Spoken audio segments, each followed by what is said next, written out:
Hi friends, எல்லோரும் எப்படி இருக்கீங்க? இன்றைக்கி சூப்பரான ஒரு டிஷ்ஷோடு தாங்க வந்திருக்கேன். ஆமாங்க, எல்லாத்துக்கும் பிடிச்ச கடலை மிட்டாய் தாங்க செய்ய போகிறேன் இன்றைக்கி. இதில் பார்த்தீங்கன்னா ஒரு கப் அளவுக்கு நான் கடலை எடுத்திருக்கேன். இது வந்து வறுக்காத கடலைங்க. உங்கள்கிட்ட வறுத்த கடலை இருந்தாலும் ப்ராப்ளம் இல்லை. நான் வந்து வறுக்காத கடலை தான் எடுத்திருக்கேன். ஃபஸ்ட்டு அப்போ நம்ம வறுத்துக்கணும். பாருங்கள், இந்த அளவுக்கு தான் நான் செய்கிறேங்க. உங்களுக்கு எவ்வளோ குவான்டிட்டியில் வேணுமோ அந்த அளவுக்கு நீங்கள் எல்லாமே எடுத்துக்கோங்க. கடலை, வெல்லம் எல்லாம் அந்த அளவுக்கு நீங்கள் எடுத்துக்கோங்க. பாருங்கள், நான் கம்மியான குவான்டிட்டிக்கு தான் செய்ய போகிறேன். இப்போ நான் ஃபஸ்ட்டு கடலையை வறுத்துக்க போகிறேங்க. நல்லா டோஸ்ட் பண்ணுங்கள். ஒரு 7 மினிட்ஸில் நல்லாவே டோஸ்ட் ஆகிடும். இந்த கடலையில் வந்து ஏகப்பட்ட சத்து இருக்குதுங்க. ஆக்சுவலாக நம்ம தான் ஒமிட் பண்ணிடுறோம் போல். நம்ம ஒரு டெய்லியும் 2 கை அளவுக்கு இல்லைங்க, வேக வச்ச கடலை ஒரு உள்ளங்கை அளவுக்கு ஒரு 20 இருந்தால் போதும். அந்த மாதிரி நீங்கள் எடுத்துகிட்டு வந்தீங்க அப்படின்னிங்கன்னா உடம்புல எந்த பிரச்சனையுமே வராதுன்னு சொல்கிறாங்க. ஈவன் நம்ம என்ன சொல்கிறோம், இது கொலஸ்ட்ரால்னு சொல்லி அவாய்ட் பண்ணுறோங்க. பட் இது ப்ரெஷருக்கு, ப்ரெக்னென்ட் லேடிஸ், அதேமாதிரி பித்தப்பையில் இருக்க கல்லை கூட இந்த கடலை வந்து ரிமூவ் பண்ணிவிடுங்க. டெய்லியும் கொஞ்சம் கொஞ்சம் சாப்பிட்றதுல இது தப்பே கிடையாதுங்க. பட் ரொம்ப குவான்டிட்டியாக சாப்பிட்றது தான் தப்பு. ஒரு கை அளவுக்கு, ஒரு உள்ளங்கை அளவுக்கு டெய்லியும் வேக வச்ச கடலை சாப்பிட்டிங்கன்னா அவ்வளோ நல்லதுங்க. ஈவன் நான் தான் சொல்கிற மாதிரி ஸ்டோன்ஸு, பித்தப்பையில் இருக்க ஸ்டோன்ஸை கூட ரிமூவ் பண்ணுறதுக்கு ஹெல்ப்ஃபுல்லாக இருக்குது. அதே மாதிரி நம்மளோட பிளட் இருக்குது பார்த்தீங்களா, அதை ப்யூரிஃபை பண்ணுறதுக்கும் நல்லாவே ஹெல்ப்ஃபுல்லாக இருக்குங்க. இப்போ பாருங்கள், ஒரு 7 மினிட்ஸ் ஆகிடுச்சு. நல்லாவே டோஸ்ட் ஆகிடுச்சு. இப்போ நான் வந்து இறக்கிக்க போகிறேன்.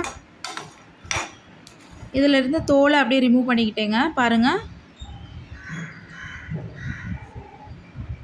இப்போ இதுக்கு வெல்லம், அதாவது இந்த கப்பில் 1 கப் ஃபுல்லாக போட்டேன். அதில் 3/4 கப் வெல்லம் எடுத்துருக்கேங்க. நீங்கள் எவ்வளோ எடுக்கிறீங்களோ அதில் 3/4 அளவுக்கு வெல்லம் எடுத்துக்கணுங்க. இப்போது அந்த வெல்லத்தை கரைச்சிக்கலாம். பாருங்கள், இந்த வானலில் நான் அந்த வெல்லத்தை ஆட் பண்ணிக்கிறேன். தண்ணி நான் பாருங்கள் எந்த அளவு ஊற்றுறேன்னு, அதே கப்பை கலக்கி மட்டும் அப்படியே நான் ஊற்றுறேன். உங்களுக்கு வேணால் இதே அளவில் இன்னொரு கொஞ்சம் ஆட் பண்ணிக்கலாம். ரொம்ப ஆட் பண்ணிடாதீங்க. நல்லா அப்படியே கரைச்சிக்கிட்டே வாங்க. கரெக்டாக ஒரு 5 மினிட்ஸ்லேயே, அதாவது என் குவான்டிட்டிக்கு 5 மினிட்ஸில் வந்துருச்சுங்க. நீங்கள் கொஞ்சம் அதிகமான அளவு எடுக்கிறீங்களா டைம் எடுக்கும். பாருங்கள், நல்லா கொதிச்சிட்ருக்கு. கரெக்டாக ஒரு 5 to 6 மினிட்ஸில் நல்லா உங்களுக்கு டிஃப்ரென்ஸ் இப்போயே தெரியாது. பாருங்கள், இந்த இதுக்கு நல்லா பாவு பதத்துக்கு வந்துருச்சு பாருங்கள், கம்பி பாவு பதத்துக்கு. ஆக்சுவலாக கடலை மிட்டாய் இந்த கடலை போடுறதுக்கு இது பாவு ரெடியாக இருக்கான்னு எப்படி தெரிஞ்சுக்கலாம்னா, ஒரு கப்பில் தண்ணி எடுத்துக்கிட்டு 2 to 3 ட்ராப்ஸ் இந்த மாதிரி பாவை ஆட் பண்ணிக்கோங்க. இப்போ அதை எடுத்திங்கன்னா ஒட்டாமல் கரையாமல் வரும். அதே மாதிரி எடுத்துகிட்டு உடச்சி பார்த்திங்கன்னா கூட உடஞ்சிரும். அந்த மாதிரி பதத்துக்கு வந்துடும்.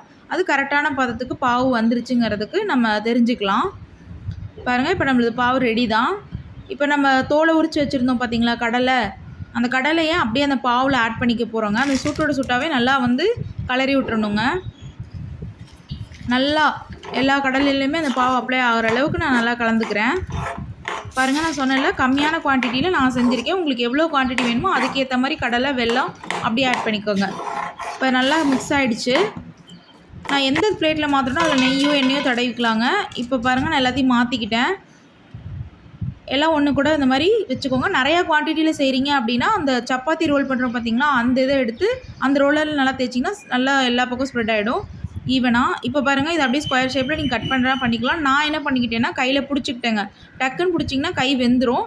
கரெக்டாக ஒரு கொஞ்சம் சூடு ஆறுனதுக்கப்புறம், லைட் சூடில் தான் அதை நீங்கள் பண்ண முடியும். ரொம்ப சூடு ஆறிடுச்சுன்னா நல்லா இப்படி ரவுண்ட் பிடிக்க முடியாது, உருண்டையாக பிடிக்க முடியாது. கொஞ்சம் சூடு ஆறுனதுக்கப்புறம் பிடிச்சிக்கோங்க. இந்த மாதிரி சூப்பரான கடலை மிட்டாய் வீட்டிலே செய்யலாங்க. கண்டிப்பாக எல்லாம் ட்ரை பண்ணிட்டு எப்படி பண்ணீங்க, எப்படி இருந்துச்சுங்கிறத கமெண்ட்டில் சொல்லுங்கள். ஃப்ரெண்ட்ஸ், எல்லாருமே வீடியோ பார்க்குறீங்க, ஒரு சப்ஸ்கிரைப் பட்டனை தட்டி விடுங்க ஃப்ரெண்ட்ஸ். கமெண்ட் பண்ணுங்கள், லைக் பண்ணுங்கள், ஷேர் பண்ணுங்கள். கண்டிப்பாக ட்ரை பண்ணிட்டு கமெண்ட் பண்ணுங்கள். தேங்க்யூ.